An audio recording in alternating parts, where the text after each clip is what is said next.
Now, the challenges for our cities today are manifold and across many sectors: demographic, cultural, environment, energy, digitalization, waste, employment, education and infrastructure, just to name a few of the more important ones.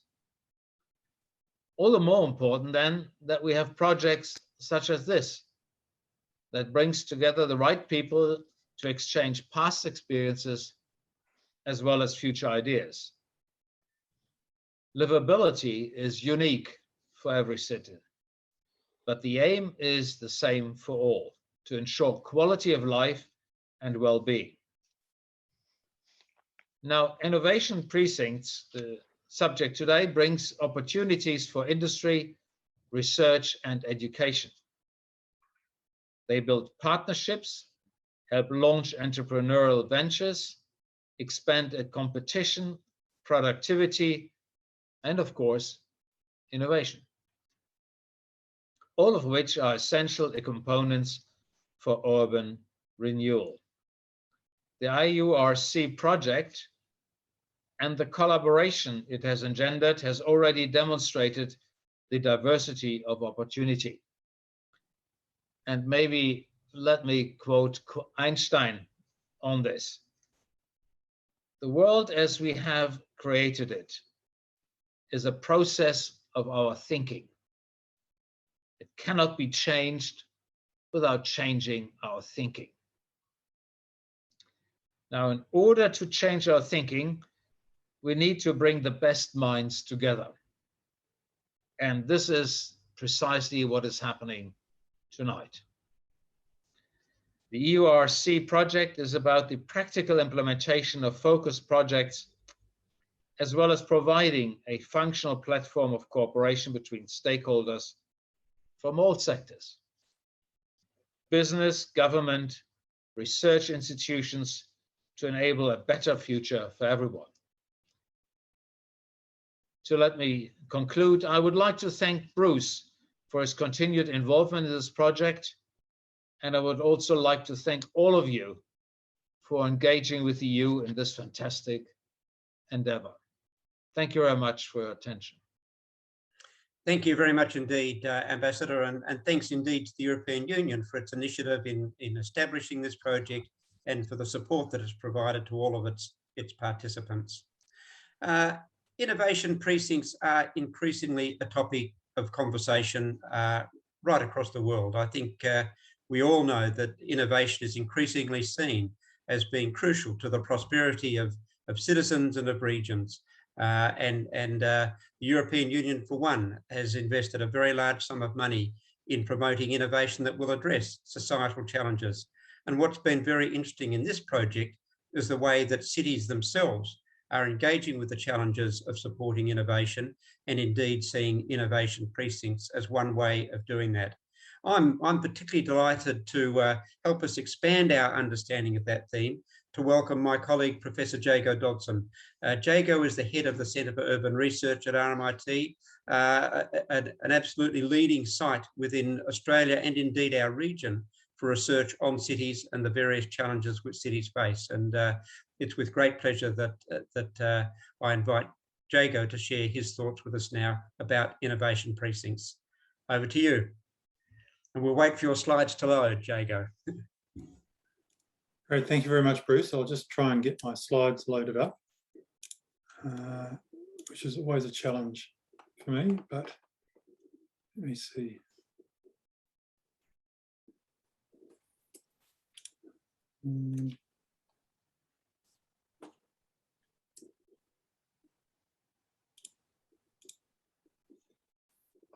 I can hear the clicking. Something's happening. Here they are. It's coming. If I click this button, is yes. that visible to everyone now? Yes, success, Jago. At least I can. Can everybody else see it? Yes. Yes. Yes. Great, thank you. It's always a great relief. I should apologise slightly for my less than formal attire tonight. I'm at home with the windows open because it's a very warm day in Melbourne, so I chose not to put on a suit jacket to appear before you. So it's no disrespect to the audience that I'm slightly less formal tonight. So thank you, Bruce. And look, I also recognise your leadership from RMIT's point of view in terms of the IURC collaboration, Bruce. It's really great to be involved in the conversation. And I also acknowledge the EU Ambassador, Dr. Pulch, who's with us tonight, and colleagues from the IURC leadership group. Just to reiterate, RMIT acknowledges the people of the Woiwurrung and Boonwurrung language groups of the Eastern Kulin Nation, the traditional people on whose unceded land we conduct the business of the university. And we acknowledge their ancestors, elders past and present, and those across Australia where we conduct our business. So I just wanted to give you a little bit of an outline first. I know I've only got 15 minutes, and Bruce, please start honking at me if I'm going over time, because there's a good risk that I will. It's a bit of a challenge to talk in a high level of detail about innovation precincts within just a 15-minute time slot, but I thought I'd step back a little bit from going too far immediately into specific precincts and examples and case studies, and talk a little bit about socio-technical transitions, a bit of theory, and also theories of urban productivity, and then to try and tie these together to talk about how they connect within the concept of innovation precincts. I'll then talk a little bit about different sort of categories of innovation precincts and the way that they fit into different types of urban structure. Then I'll present some case studies that have emerged from recent work that's been undertaken at RMIT on green urban precincts. I'll then start to wind up by way of talking about governance and the importance of national and metropolitan governance in urban precincts. And then I'll just finish quickly with some Melbourne examples of contemporary precincts. I don't want to go into too much detail with those because I know we've got colleagues from Melbourne presenting later on in the session. So I wanted to talk first about the notion of socio-technical transitions, which is an area of, I guess, principally academic theorizing, but it seeks to understand how societies move from having what we call a socio-technical regime of a combination of technology, social and institutional arrangements, political structures, institutional structures, behavioural practices, how they move over time from one configuration to another. And this kind of theorization is strongly informed by the need to undergo a sustainability transition within our society. And the socio-technical transitions theorists, and this is one by the name of Giels, have thought about how these processes happen. And Giels has argued that in the case of technology transitions, we see what he calls technological niches. So new ideas, new products, new tools, new widgets, new technological solutions emerge as initially very small scale within a wide array of possible solutions to different problems. Eventually, they gather momentum. The successful ones gather momentum, and before long, they start to disrupt the way things are done. And Giels did a lot of work historically looking back on the transition from the horse and cart to the automobile. And then eventually they break through, and the regime, the political institutions, the policy structures, the industry structures shift and accommodate them, and we end up in a new arrangement, a new sort of socio-technical arrangement in society whereby these technologies have become sort of commonplace and widely adopted. Now, the reason for talking about this kind of transition theory is because that's the challenge we face with sustainability. If we think of sustainability from a technological point of view, we're starting to see renewables, for example, or electric vehicles, new technologies across all sorts of sustainability technology domains appearing, but they're still on that upward curve of moving from niche to changing how the system operates. Look, I'll leave that there, but keep this a bit in the background of your mind through the rest of the presentation, because it helps inform, I think, some of the precinct conversation. I also want to touch on some urban theory about urban productivity.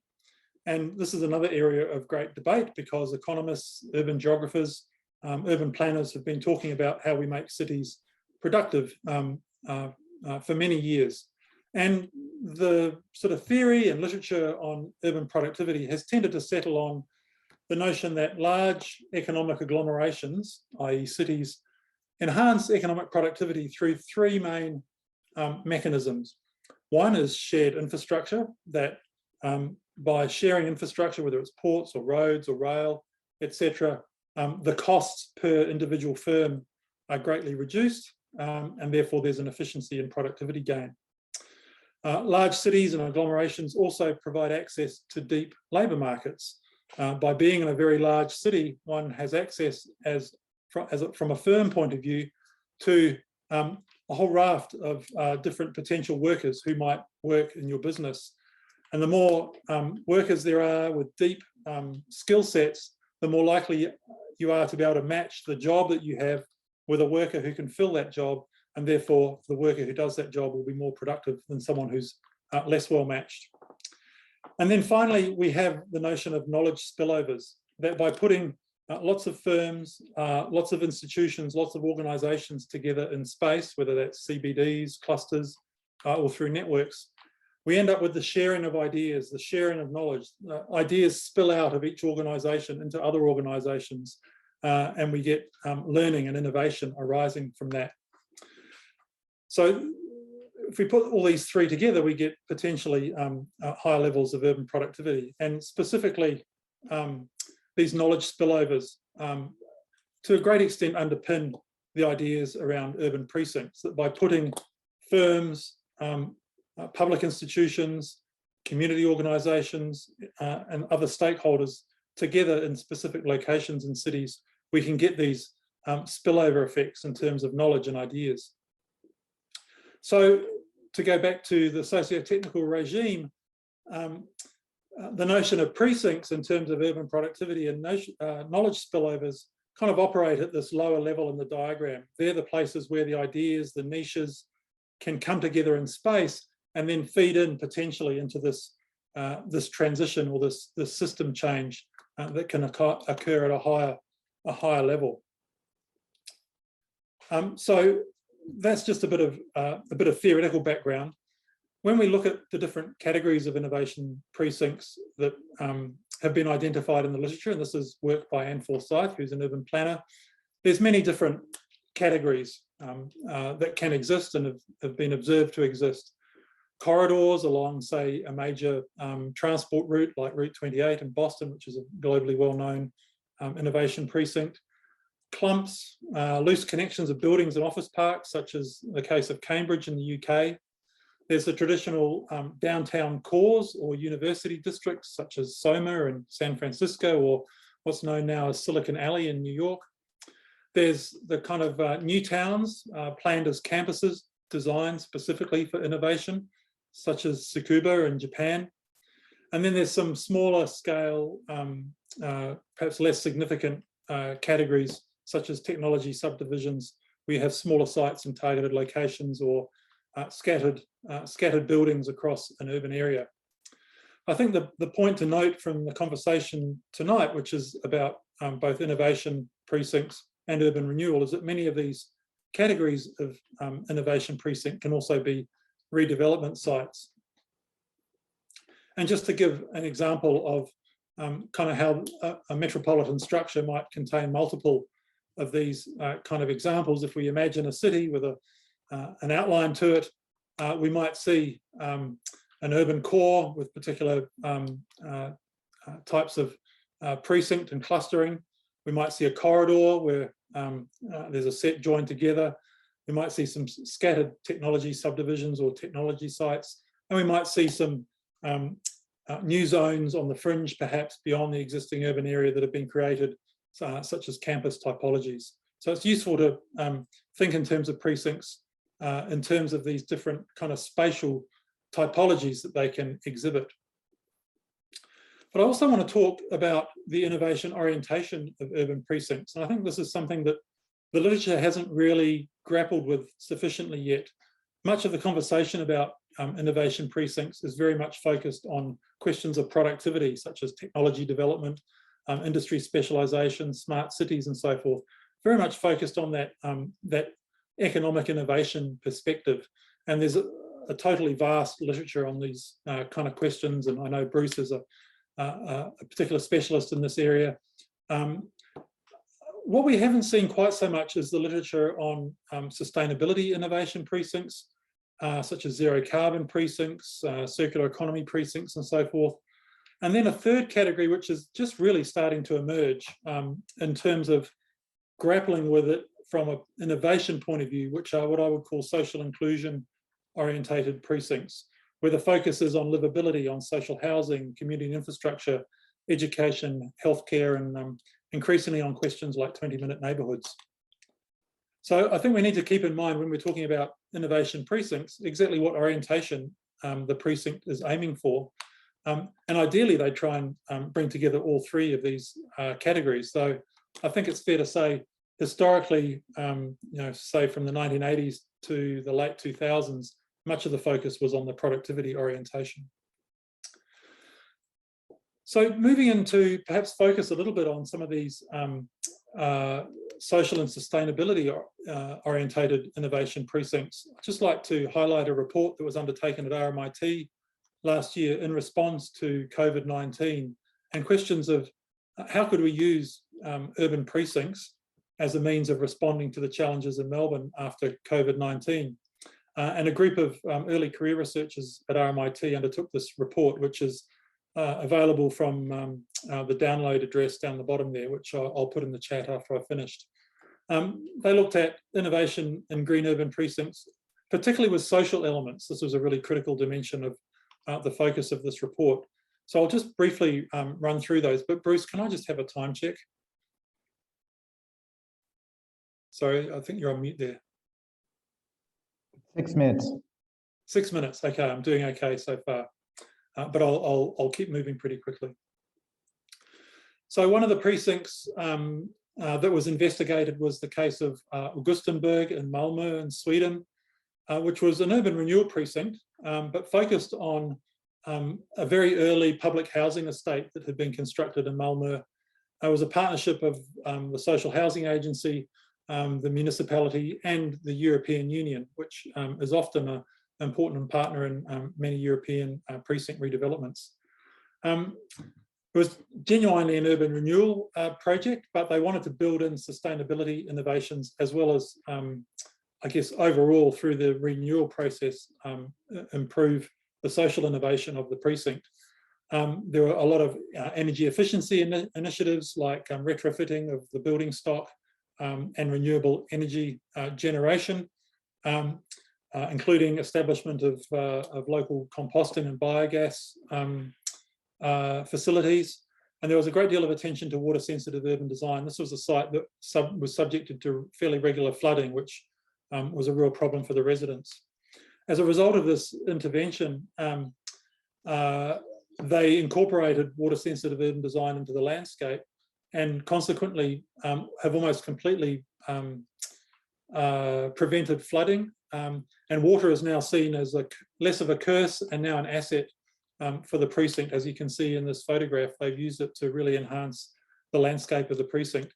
And as a consequence of these improvements, they've reduced the tenancy turnover by 50%. So there's some real social benefits, social innovation going on in the precinct. By putting these sustainability interventions, they've had a social dividend coming out of it. Another example that the RMIT team looked at was the Paris River Gauche brownfield renewal precinct in Paris. There was an intent with this as part of the brownfield renewal to produce innovative social housing, but also it's a railway-based precinct. So they really focused on articulating the urban design with the railway access, including a strong focus on urban greening dimensions, some of which you can see in the images coming out of the report, but a really strong focus on educational, cultural and recreational spaces. So trying to give back public value, in part to leverage the urban renewal for the wider civil society in Paris, but also by putting it in the precinct, which is a social housing precinct, giving direct access to those educational and cultural facilities to the residents, rather than being isolated from them, which is often the case in social housing. As a consequence, they reduce the socio-spatial differences, improve the social housing outcomes, and generated some new public facilities, including a new French National Library. The next precinct that was looked at by the RMIT team was the Panya Station Next in Denver in the USA, which was an urban renewal precinct involving a corporate partnership with Panasonic, the electronics firm, which gave it a particular kind of technological dimension. This was probably more of a conventional urban development with mixed-use development, office, retail, and housing, but it really incorporated smart and clean energy systems, both in terms of the domestic smart energy management systems, district energy management, and local renewable energy generation. They implemented a total sharing mobility system of electric assisted bicycles and electric vehicles, drawing on a Japanese example at Fujisawa.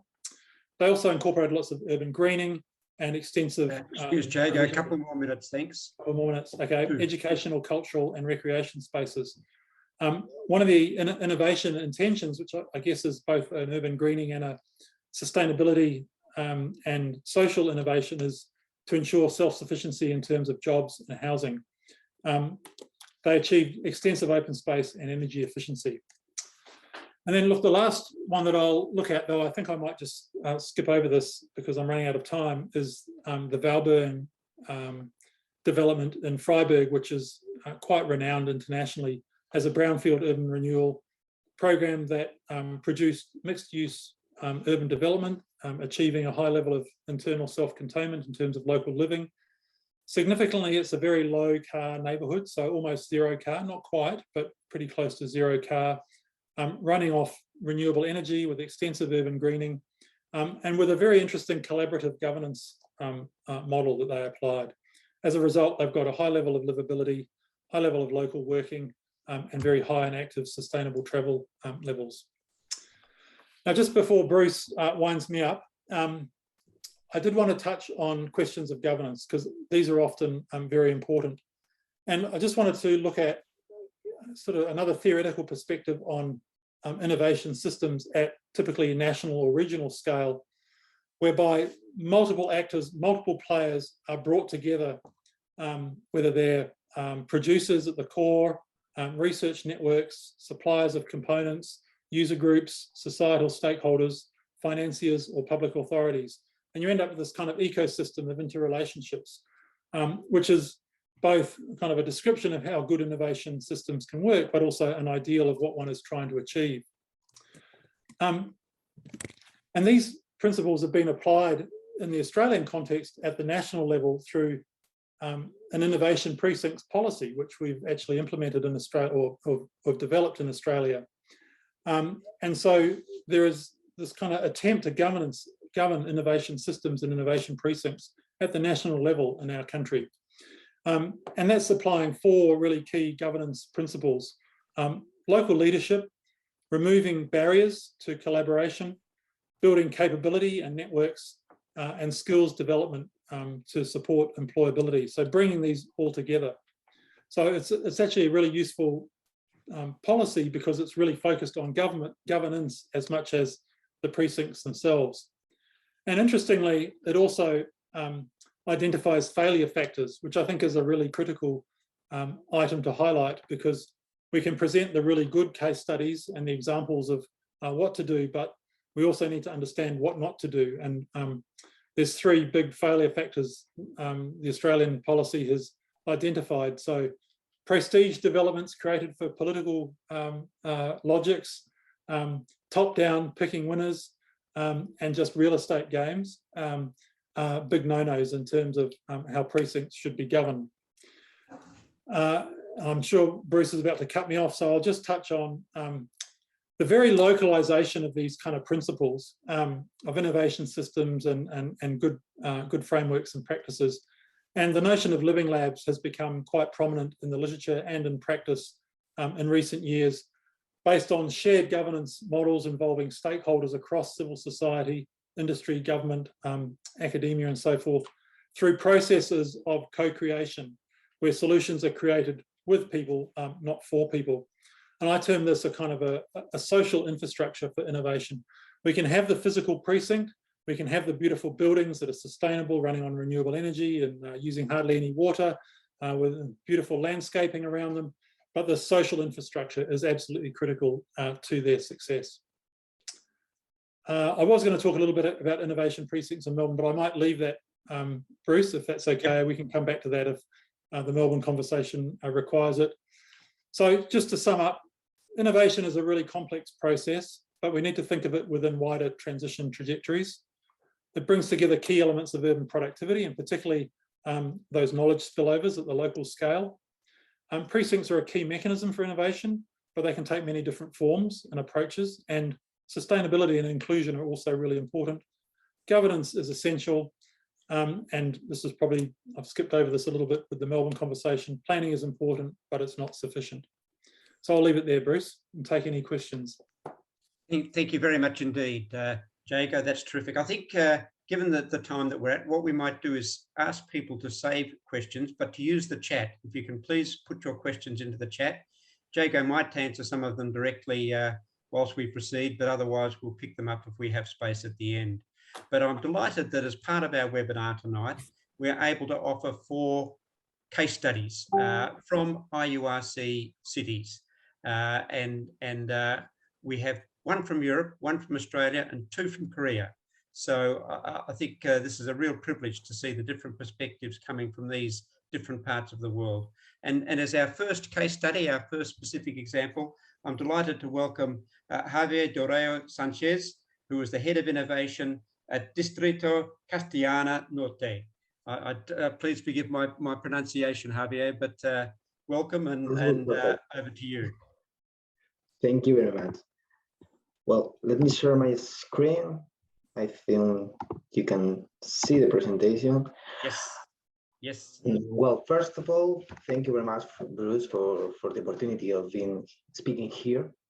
I'm presenting our case study, Madrid Norte, which is currently the largest urban redevelopment project approved in Europe.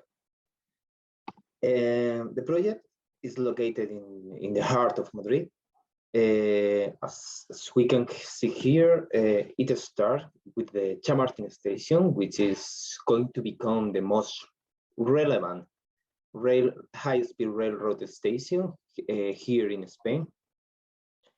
And it is, well, since you've been speaking about different clusters, it is located in a very interesting area related cluster, because this Paseo de la Castellana street is the cluster in Madrid where the main primary office are located, the business centers, and also the cultural cluster.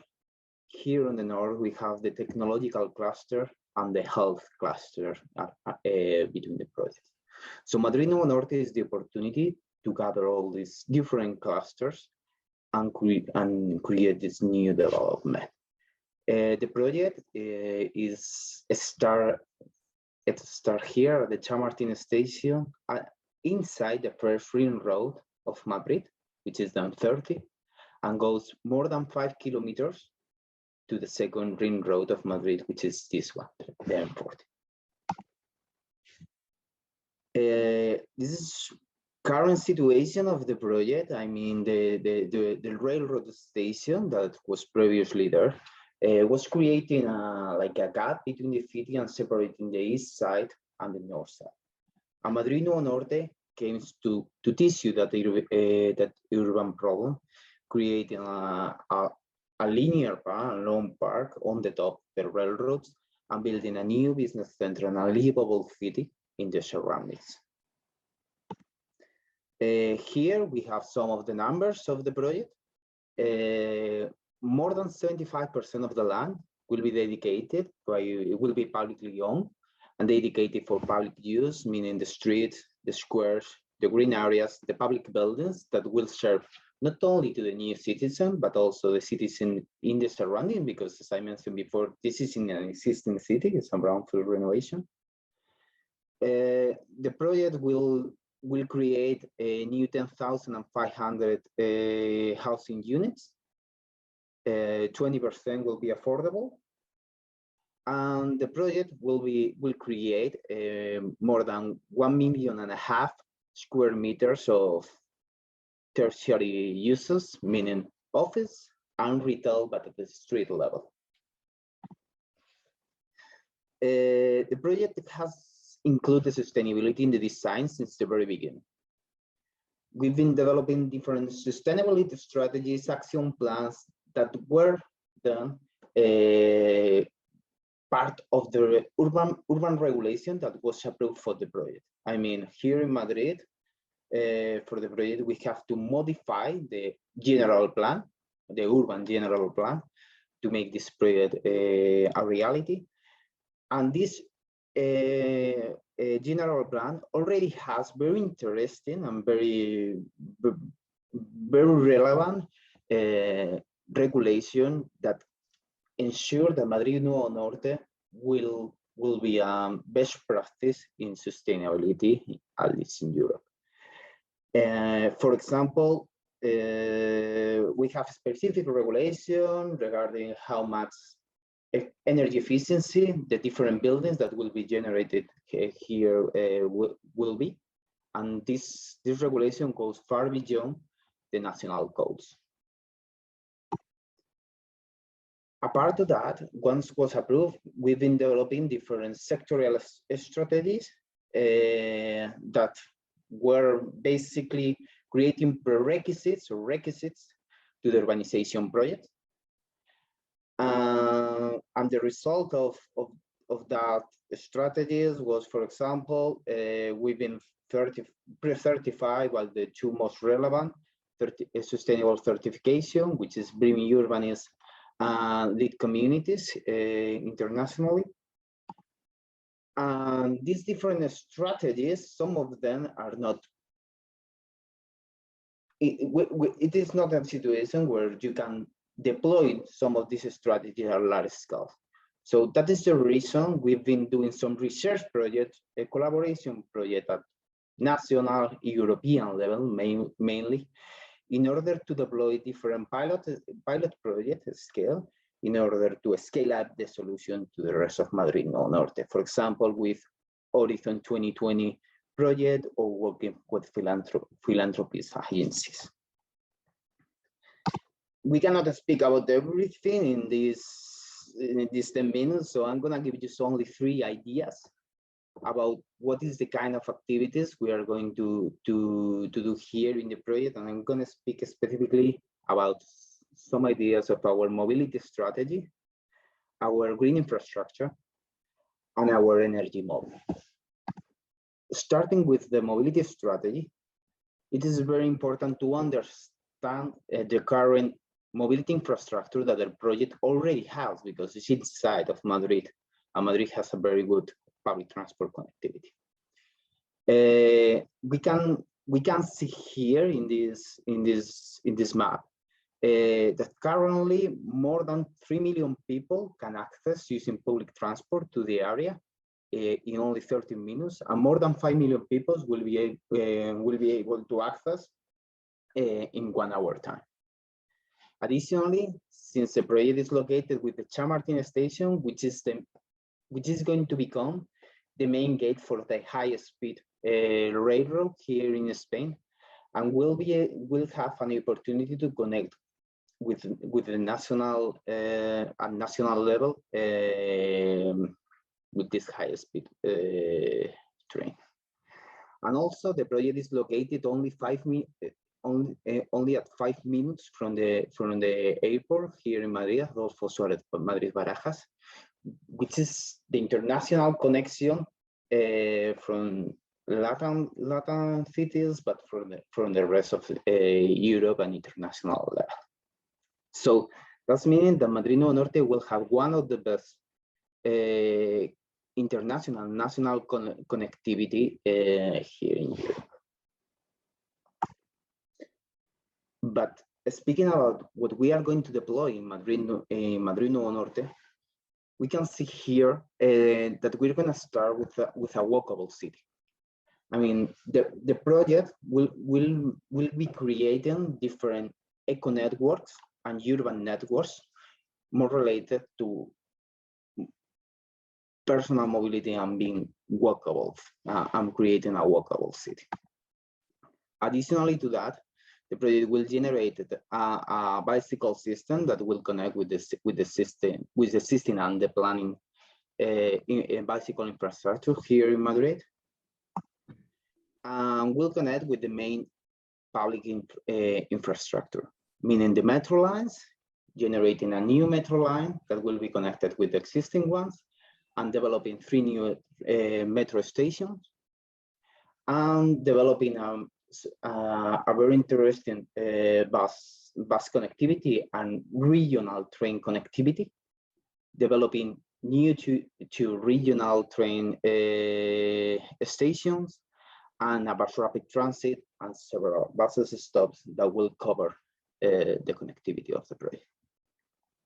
This means we can see here in this in the latest graph, in the latest map, that all of the residential units, well, all of the units in Madrid Norte will be at a maximum of 10 minutes by this intermodal hub of transportation that will be developing here in the project. With this strategy and with the strategy of limited parking areas that we have deployed, meaning that we have limited parking areas, sometimes even 3 times the current regulation in Madrid, we expect to modify completely and to shift from a more private use of cars to a more sustainable patterns for mobility in the project. Another thing to point out, which I think is very interesting, it is the existing green infrastructure. Sorry, Javier, 2 minutes. 2 minutes, please. Okay, 2 minutes. Perfect. It's more than enough. The green infrastructure that Madrid has in the existing. That Madrid Norte is the opportunity of bringing that nature into the city. Also, Madrid has a plan for developing the metropolitan forest, which is going to be the ring of nature, the ring that is going to be in the surrounding of the city. And Madrid Norte is going to take that nature, take that biodiversity and include it in the city. How we do that? Well, we created different plots, different green plots that will be generating and bringing those nature from the north to the south, and we'll be connecting those plots with the natural eco trails I mentioned before, where the design of those streets will be natural ways and pedestrian and walkable places rather than the typical hard street we see on cities. And finally, ending with our energy model, since we have a specific regulation for Madrid Norte and our buildings cannot use the typical current demands, we have simulated what will be the demand every hour in our new project, and we realize which is the potential of the heating and cooling system, because we realize that this mixed uses project that we have provide us the opportunity of have residual heating and residual cooling at the same time, and we can combine those buildings together with a district heating and cooling system that will increase much the efficiency thanks to this mixed uses deployment of the project. Of course, in order to enhance that and increase that opportunity, we are going to thermoactivate the building structure in order to store this heat and this heating and cooling in the buildings. I use artificial intelligence in order to predict before the energy demands what energy they will require, so we can use this residual heating and cooling and increase the efficiency of the network. This combined with our strategy of renewable energies and the combination of bidirectional electric vehicle chargers that will be able to use the batteries in the electric vehicles to store the electricity generated. We felt this will modify completely our energy model.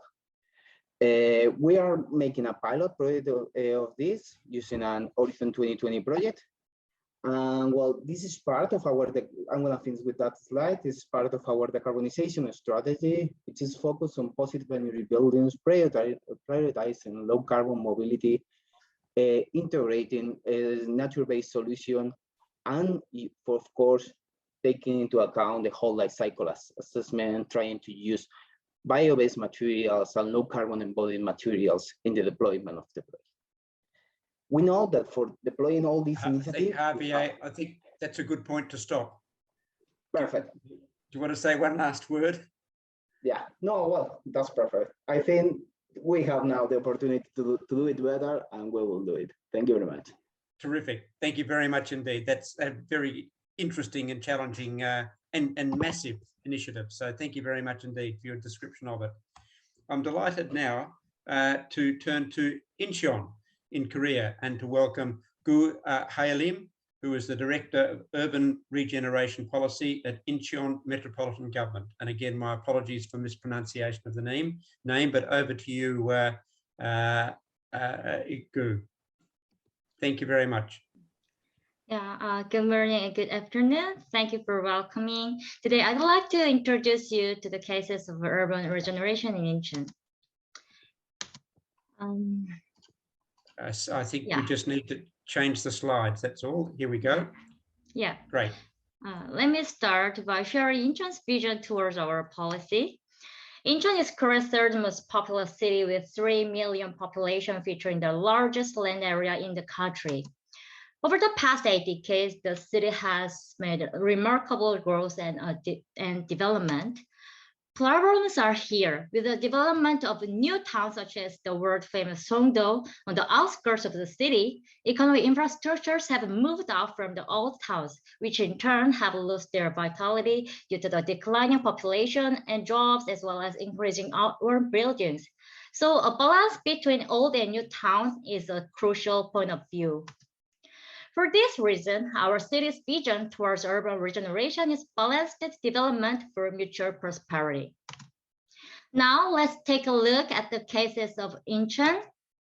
Like other open port cities in the world, the port area was developed much faster since its opening in 1883. However, with the opening of a new port in Songdo, due to an increase in large-sized vessels that cannot pass the lockgate, and the relocation of the city hall following the city's expansion, the port area fell into decline. Thus, we started the Open Port Creative City project in 2016. It includes 22 items with $450 million invested in. First, redevelopment of inner port Pier 1 and 8. Unlike most countries in Korea, all responsibilities to port-related matters lie with the central government. So we thought the central government would bear the cost and responsibility for redeveloping the unused port. As the city government undertakes the right and responsibility after the project is complete, we are actively involved in the project based on the agreement with the central government. In 2019, we established the master plan and currently waiting for the pre-feasibility study. Public investment project with a total cost of over $24 million must pass the pre-feasibility study. Here's another problem, a balance between public needs and feasibility. There are two extreme arguments. No building should ever be built versus magnificent skyline should be created like Hong Kong, as well as the realists who want the plan go be just good enough to pass the central government's pre-feasibility study. So we need to go through the process of finding the common grounds with a plan to place low-rise buildings at the center while securing feasibility through high-density development at the both ends. What was interesting was that we conducted an educational study in collaboration with the elementary school nearby. We should be cautious about bias when listening to the citizens' opinion because it could lead to inadequate policymaking. Students and their parents are 100% residents of that neighborhood, so collaboration with the elementary school help us to separate the voices into residents and non-residents. Another key project is Sangsang platform. The unused grain warehouse has been remodeled as a modern building. Media art museum, performance hall, craft workroom, and extra will be placed inside the building. And in the early months of the COVID-19 pandemic, this place was used as a drive-in cinema for the citizens for free. In fact, it was a perfect fit because it is the largest column-free building in Asia, twice of a football field, featuring a huge gate. Of course, it was BTS choice for their shooting too. Next is pedestrian underpass. Korea has both hot summer and cold winter, so often it is difficult to do something outside. That's why we devised a project to connect the end of the underpass through the Shimpo station by extending 300 meters further. Korea's typical pedestrian underpass have the passageway in the middle and with the commercial stores located on the both ends.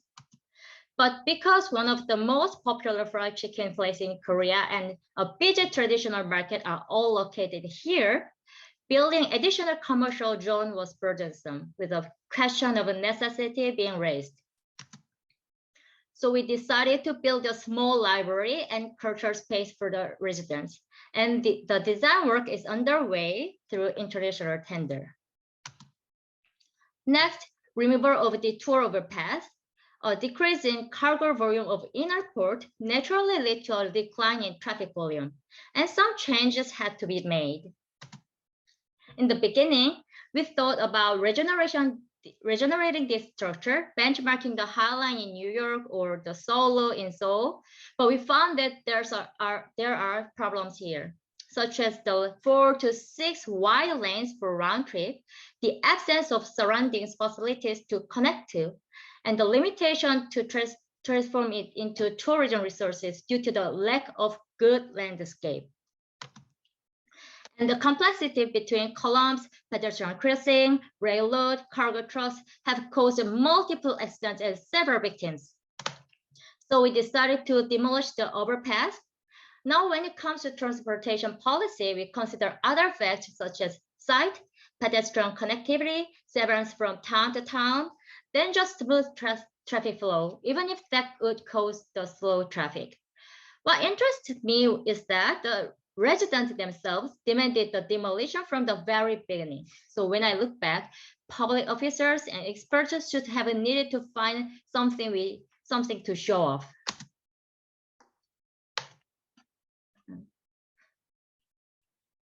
Next, urban hub bus that many other cities have already introduced.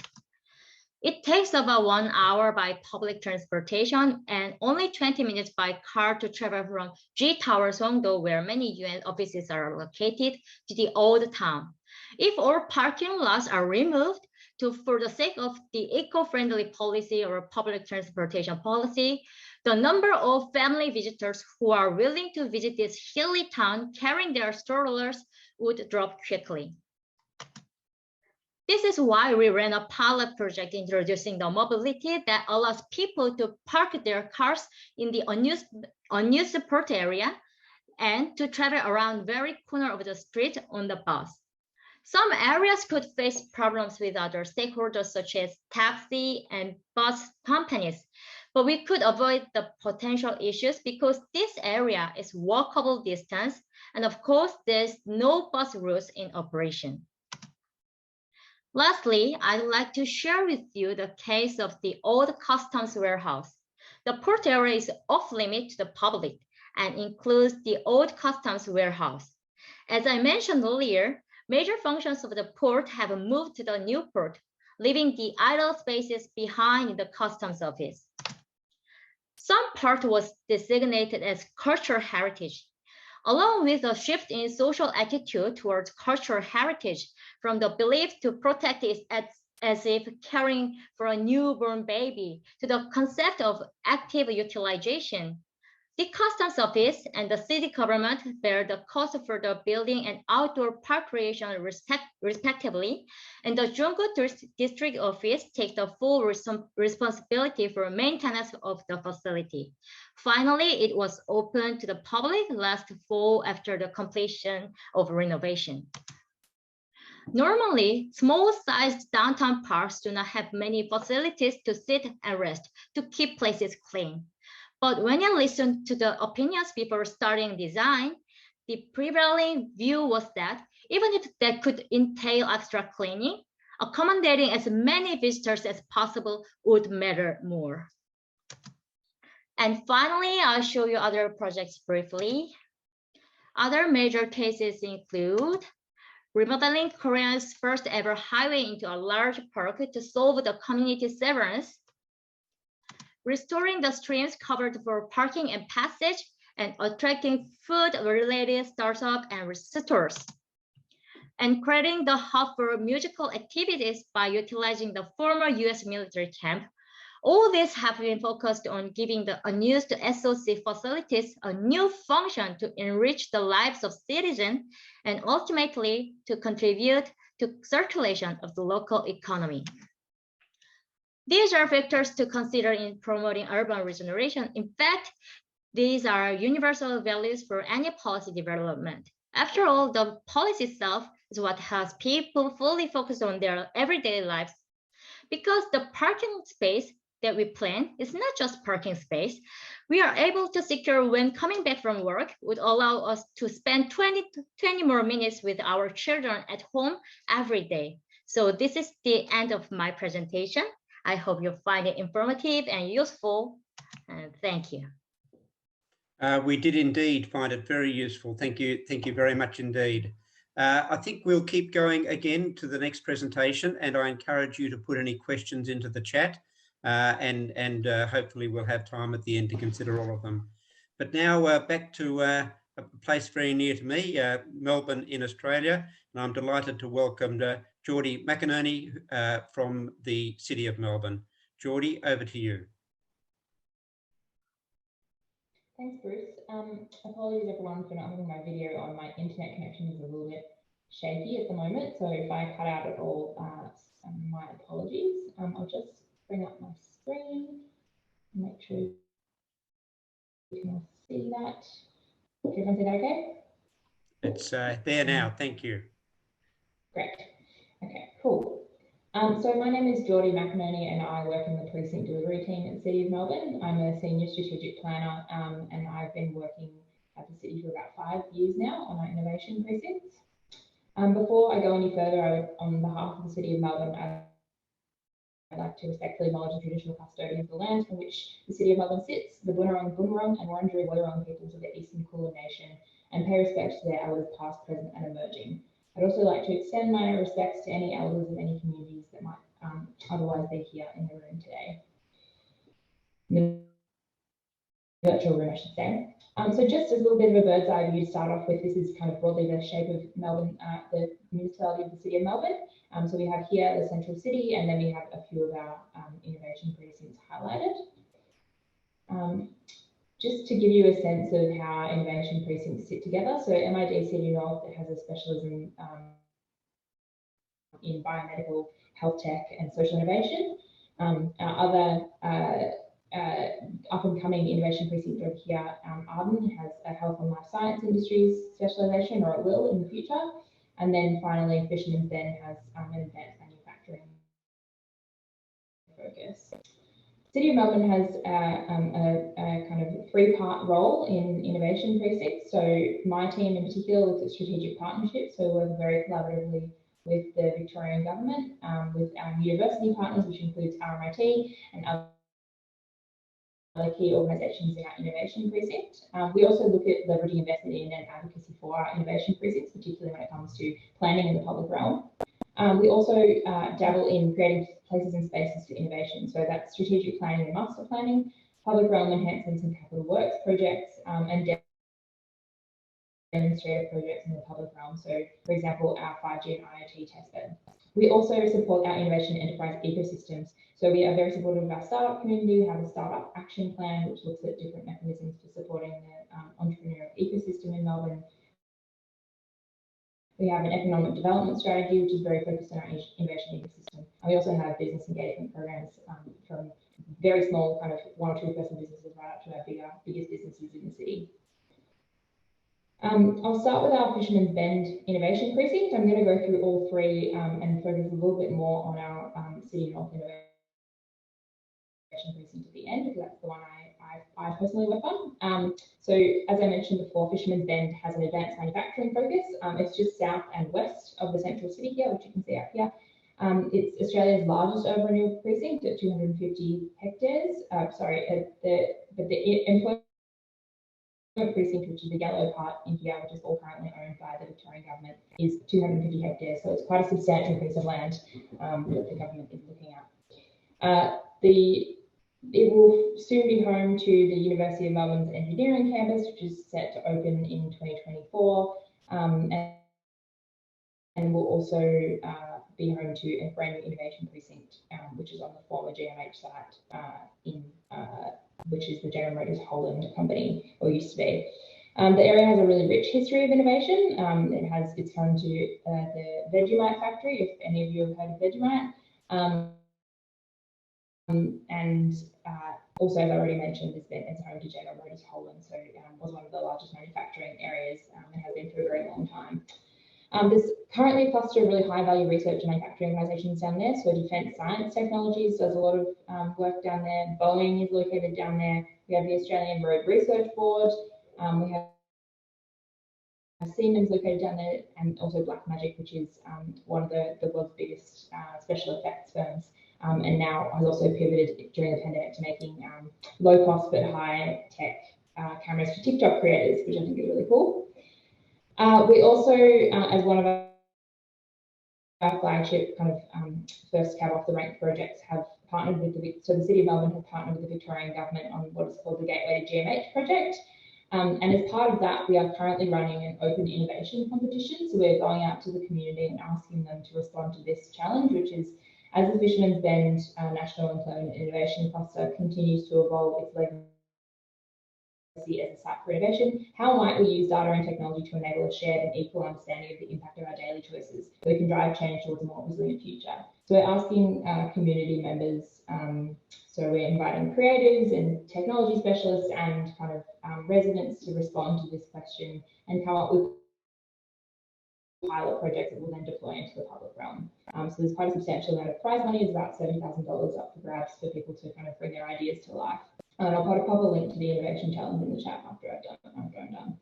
I'll just briefly cover the Ard Renewal area as well, which is just to the northwest of the city. The Ard Renewal precinct will eventually be home to 34,000 jobs and about 15,000 residents.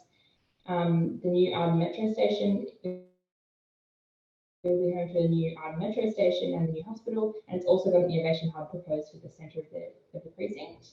Arden's really focused on health and life sciences industries with the hospital, and then education and digital technology will be a major focus as well. I've already mentioned the innovation hub. It's going to have world-class facilities such as labs, research clinics, and co-working spaces, and it's going to include a mix of affordable spaces suitable for startups, creative enterprises, science labs, and global businesses.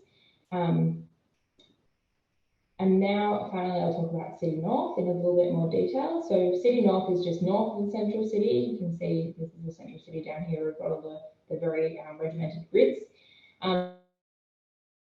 It covers 251 hectares across parts of Parkville, which is this suburb here, Carlton, which is largely the suburb here, and then the central city. It includes a number of Australia's leading research and education institutions, so including the Peter Doherty Institute, the Royal Melbourne Hospital, which is up here, the Peter Mac Cancer Centre, the State Library Victoria, which is an incredibly important cultural institution, the Queen Victoria Market down here, the Grattan Institute, which is a key policy institution in Melbourne, and the Walter and Eliza Hall Institute.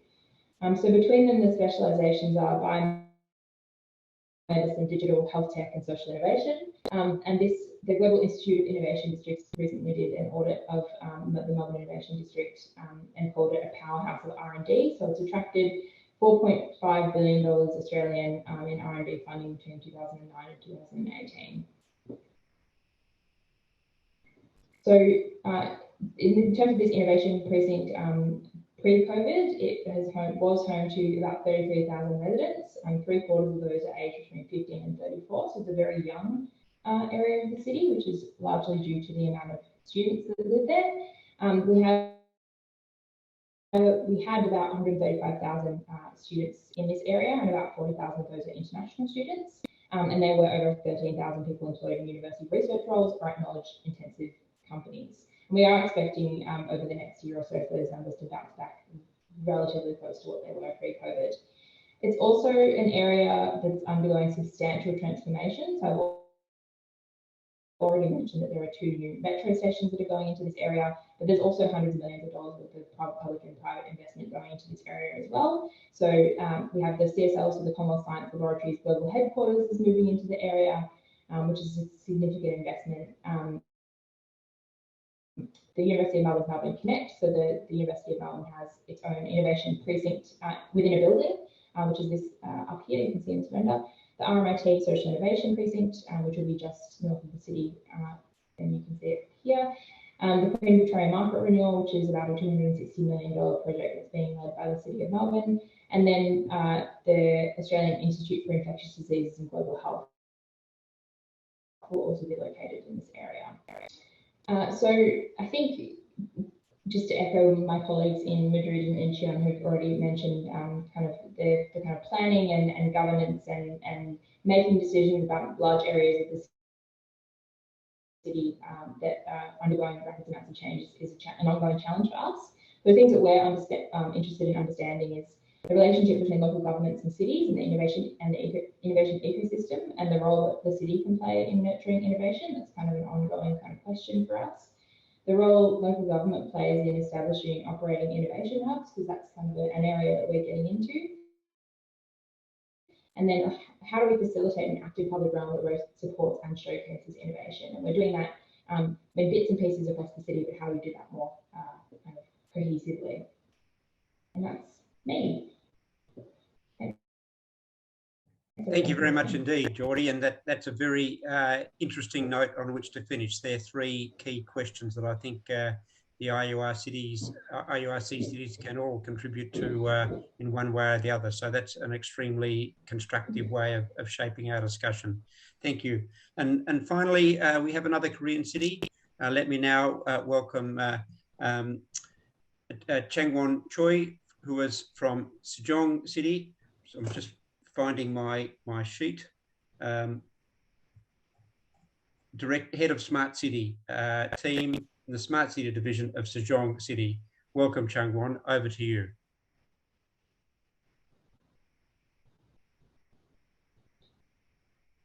We have the slides. Okay. I think it would be better to do presentation in English without interpretation for the time efficiency. Is it okay? Yes, please. Please, thank you. Okay. Yeah, this is Hyun-sik. I'm talking instead Deputy Director of the Smart City Division at Sejong City, Changwon Choi.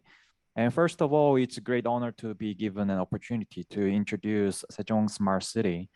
I hope that this presentation helps you understand the smart city as a new alternative for addressing urban problems becoming increasingly serious and as a new growth engine for Sejong City. Now, let me begin my presentation by introducing Sejong City. Sejong City was founded on July 1st, 2012 as a 17th metropolitan city in Korea. This city was developed as a multifunctional administrative city to address the side effects in densely populated metropolitan areas, to promote regional and balanced national development, and to strengthen national competitiveness. And so far, 45 central government agencies and 16 national research institutions have been relocated to Sejong City. Sejong City started with 100,000 citizens, and now it's housing 360,000 citizens as of December last year. And Sejong City is a planned community by the government, and it develops with 3 phases. Under the goal of relocating central government agencies to Sejong City and establishing urban infrastructures, the first phase was completed in 2015. The second phase had been conducted from 2016 to 2020 for a better self-sufficient community. And the last phase was designed to attract 500,000 people additionally, bringing the entire population of Sejong City to 800,000 people by 2030. And since 2017, the Korean government has pushed ahead with the National Smart City Pilot Project to build a top-notch smart city by bringing all the technologies of the fourth industrial revolution into one space. Sejong City was selected as the preferred negotiator in 2018 through a public offering for National Pilot Smart City, along with Eco Delta Smart City of Busan. The National Pilot City project goes beyond the existing public sector-led city construction model, and it is being pursued as a public-private joint project in which private companies participate from the beginning of the urban planning phase based on their creative business model. In April last year, a public offering was held to select a private business operator, which ended up with the Sejong 01 consortium represented by LG CNS. And in December last year, the Sejong City and the Korea Land and Housing Corporation joined hands with the private sector to establish a special purpose company. And this private company will develop a 5-1 smart city district over the next 5 years and operate smart services for upcoming 10 years. And Sejong Smart City Pilot Project plans to create an innovative industry ecosystem that combines residential, commercial, and industrial districts and materializes futuristic technologies on a site spanning 2.7 square kilometers, which is similar in size to the city of London. Sejong Smart City will create an innovative venture startup zone to attract various domestic and international IT companies. This zone will serve as a space for implementing and demonstrating smart technologies in regulatory sandbox. And a traffic restricted area will be designated to create a city for working, personal mobility, and autonomous vehicles. We are planning to propose new lifestyle in terms of shopping, logistics, and mobility. With the revenue generated from urban development, we will provide smart services in 7 key areas: energy, culture, mobility, education, job creation, healthcare, and governance. In addition, Sejong Smart City aims to become an open city led by private sectors. Thus, demonstrations and trials of various smart technologies are being carried out. Let me introduce some cases briefly. Sejong City is designed to be bicycle friendly, and it has a favorable environment for the use of personal mobilities. Accordingly, through legal and institutional improvements, we are striving to create an eco-friendly mobility environment by enabling the operation of various private-owned shared personal mobility services.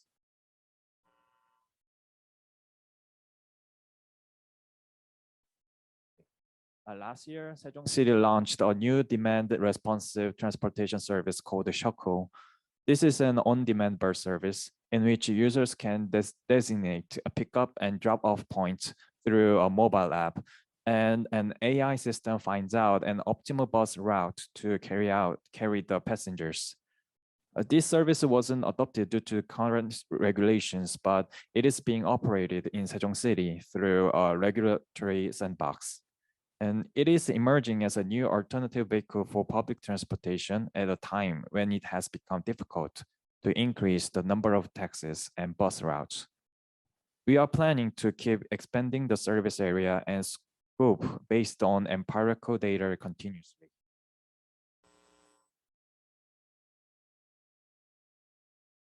And Sejong City has selected the autonomous driving vehicle as a representative project that fits for the fourth industrial revolution and nurturing corresponding industries with being designated as a regulation-free special zone for the first time in the history of local governments. Sejong City is equipped with the high-quality roads and IT infrastructure as a planned city, and it has a favorable environment for self-driving car companies to conduct tests and demonstrations without restrictions. Sejong City is actively providing administrative services in which they could conduct various R&D projects and operate a future car research center and autonomous vehicle foundation. Future mobility is reaching out to the sky, and Sejong City was also granted a regulation-free special zone for drones, enabling companies to conduct diverse demonstration projects. In the future, drones will be used in various fields such as logistics, delivery, firefighting, and safety. Lastly, Sejong City is planned to become a sustainable, data-driven platform city. Since data is the core of the smart city, Sejong City is also creating a big data platform and establishing a data-based policy and decision-making system. And first of all, we built a big data hub to collect and store public data and created a system through which data is shared by all departments. In addition, by collecting and synchronizing data on the movement, consumption, and demographics of Sejong citizens, we established a digital twin virtual Sejong simulation that can simulate where they move by hour and the day.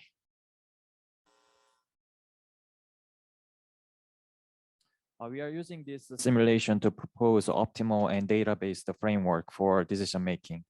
For instance, allocation of personal mobility services, shared bicycles, new bus routes, and bridge construction.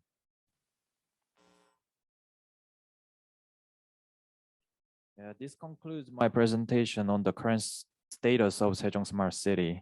I hope that Sejong Smart City as a national pilot city representing Korea grows into more innovative and advanced smart city through exchanges with cities around the world. Thank you.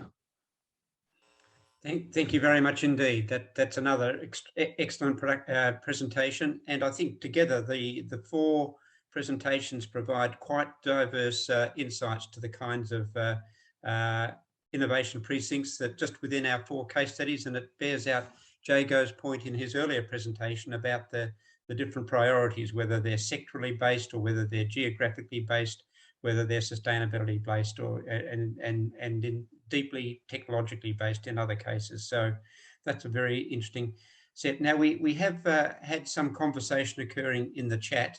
I don't see any particular questions there. If somebody has a particular question that they'd like to ask in the few minutes that we have, perhaps you could hit the electronic hand and draw your attention to yourself. Otherwise, perhaps while we wait for that, I'll ask Jago if he'd like to make any comment on the four case studies that we've heard. Yeah, thank you, Bruce. Look, I think there's a clear intention in all the case studies to focus on innovation, which is, I guess, in tune with the theme of my presentation. But we see across the case studies different emphases in terms of how that innovation is being applied. In the case of Sejong, very much about technological innovation. upgrading the digital infrastructure of the city and using it as a test bed for new ways of communicating and connecting. I think in the case of Melbourne, the focus is more on industrial innovation, sectoral innovation around health, education, and so forth. I was quite glad that Geordie presented on the precincts that I would have gone into detail on in my own presentation if I hadn't cut myself short. And then with Madrid, very much a living solution to sort of urban renewal questions, combining a significant engineering undertaking around the covering up of the railway yards, which actually there's a resonance with Melbourne for that. We've got a similar case in Melbourne where there's debate about to do that here and proposals for that. But combining that as a means of taking back space in the city, in particular the mobility innovation of excluding cars from the precinct. We saw that in similar kind of themes emerging in some of the other presentations, particularly around Sejong and the mobility innovations that were going on there. So I think for me, it's been really useful to see the diversity of approaches to innovation, the different emphases, but nonetheless some commonalities across the themes. Thank you very much indeed, Jago. That's terrific. Now we have a question from Laura, and this is to each of the 4 case study presenters. How do you involve society in the smart city planning? And perhaps if we take them in the order in which the presentations occurred, I'll ask Javier to respond to that first. How do you involve citizens in your planning, Javier? Well, since 2017, I think we have a very strong social commitment team who has been gathering information about the different neighborhoods that we have in the surrounding of the area. All the requirement has been included in the planning phase. Additionally, there has been a lot of conversation with the City Council and the different administration, trying to understand how this city will be operated afterwards, once everything is constructed, and how we are going to introduce new technological equipments to increase the efficiency of the services.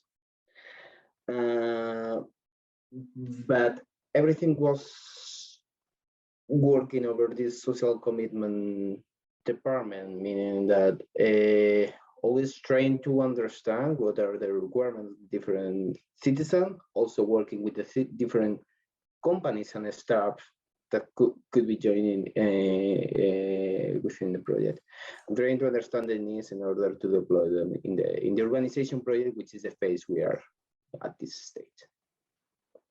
Thank you very much indeed. Can I now ask Hayalim from Incheon the same question? How do you involve citizens in your smart city planning? 네, my interpreter will help me to share many things with more accuracy. 제 대답은요, 이 스마트 시티 플래닝에서 오늘 자료에 소개해드리진 않았지만, 우리 스마트 관광도시라는 앱을 런칭을 한 적이 있습니다. 거기서는 상업시설 기반이기 때문에 여기에 오는 비지터들이 뭐 가족 단위가 많은지, 커플이 많은지, 친구들이 많은지를 데이터를 분석해서 거기에 있는 상인들이 예를 들어서 이제 아이들이 먹을 수 없는 메뉴가 많은데 가족 단위 관광객이 많다 하면은 그거를 위해서 메뉴를 개발한다든지 해서 그 사회가 데이터를 기반으로 돌아갈 수 있게끔 하는 그런 프로그램을 런칭한 적이 있습니다.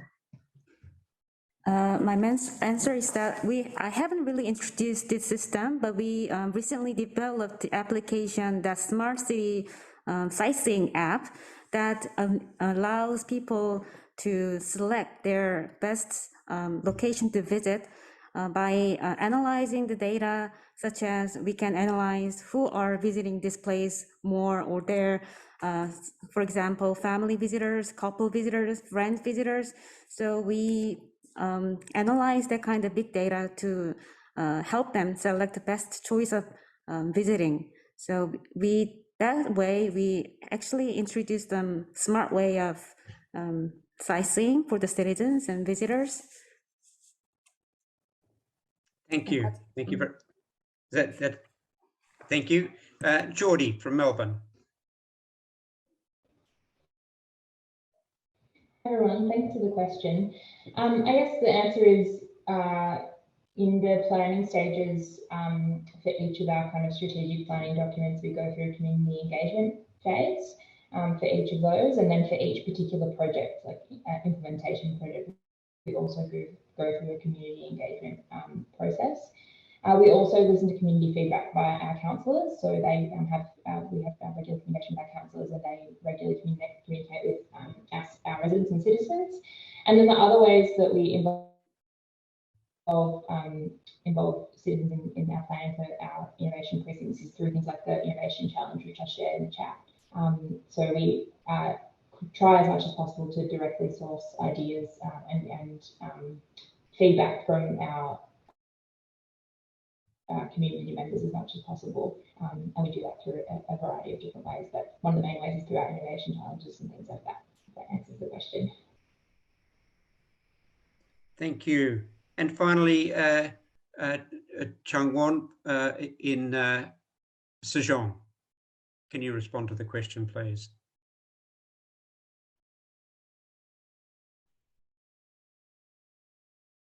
이 계획을 수립할 때 거버넌스를 이미 구성을 했습니다. 전문가, 행정, 그리고 시민분들 100여 명이서 모여서 계획 단계부터 현재 같이 진행을 하고 있고요. 그다음에 저희 시 안에서 시민들이 사용할 수 있는 시티 앱이라는 어플리케이션을 개발을 해서 리빙랩이나 이런 사업들을 도입할 때 시민들 참여를 유도하고 있는 상황입니다.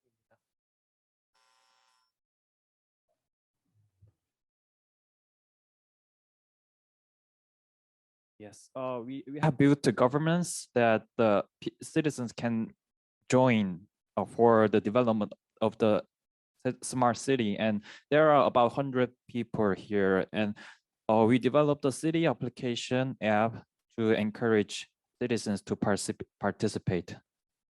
This is comments from the Sejong city. Thank you. I think we would all agree that that's a very important question. So thank you for asking it, Laura, and it's one that does run through the various processes in each of the 4 cities that we've heard from. I'm very conscious of the time. We've allowed an hour and a half for this webinar. Pablo, would you like to make some final comments and perhaps share your comment about the thematic cluster on innovation precincts? Yeah, thanks very much, Bruce. First of all, let me express my most gratitude to all the speakers. This has been very, very interesting presentations from different countries. By the way, we have here participants from Australia, Korea, Malaysia, India, Vietnam, but also from several, of course, EU member states. And so, of course, the objective of these thematic webinars, as you mentioned, Bruce, at the very beginning, is to try to identify areas, of course, best practices and also failures, as Jago mentioned. Quite interesting presentation, by the way, Jago, but also to identify possible areas in which cities would work together in a cross-country manner. So this is a complement to the bilateral cooperation scope, which we have between, in this case, for example, European and Australian cities, or between Malaysian and European cities, and so on. And here I think that we need to follow up, and we will follow up. And let me just show you how to do this. If I will just give you here a hint about another thematic cluster in which we're working at. This is the circular economy cluster, in which we have had also a first exchange back in December. And then our colleague Jacqueline Chang, who is also with us here from Malaysia, Jacqueline has followed up by basically capturing the different examples and the possible contributions and the expected outputs of a cooperation. So especially for the speakers, but also for those cities who have just registered, we will send you an email afterwards. We have your email addresses, of course, and we will send you this kind of matrix, identifying and asking you maybe if you have some ideas about how to work or how to replicate maybe some actions with other colleagues. So this is a little bit the way we will follow up with. And just to let you know that in total in the IURC, we have 136 cities from European and non-European countries. So it's a huge, of course, a huge treasure of, let's say, best practices and experiences in urban development. 84 of those cities are working now very focused now between Europe and Asia and Australasia. So yeah, we will follow up with you. And having said this, I would say I will give it back to you, Bruce, and look forward to having the next meeting. I think you're muted, Bruce. Sorry.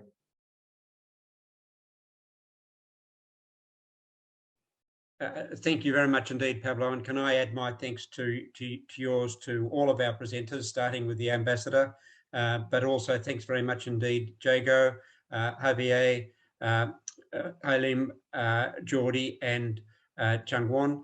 I think they were very interesting and thorough presentations, which really illustrated the diversity of the topic that we're grappling with. And this webinar, hopefully, as Pablo has suggested, lays a platform for building a more intense set of cooperations across the cities around these questions. And I think Geordie's questions at the end of her presentation are a very good starting point for exploring some of those possibilities. Thanks also to all of you who have participated in the event. It's terrific to have you joining us. And we at the RMIT Helpdesk, if we can help you follow up in any way, if you want any further information or to make contact with any of the presenters, please be in touch with us at RMIT. And otherwise, we look forward to seeing you at our next webinar. Those of you who are on the east side of the globe, enjoy your evening. Those of you who are on the west side, have a good day. Thanks very much indeed to all of you. Thank you. Thank you. Bye-bye. Bye-bye. Thank you. Goodbye.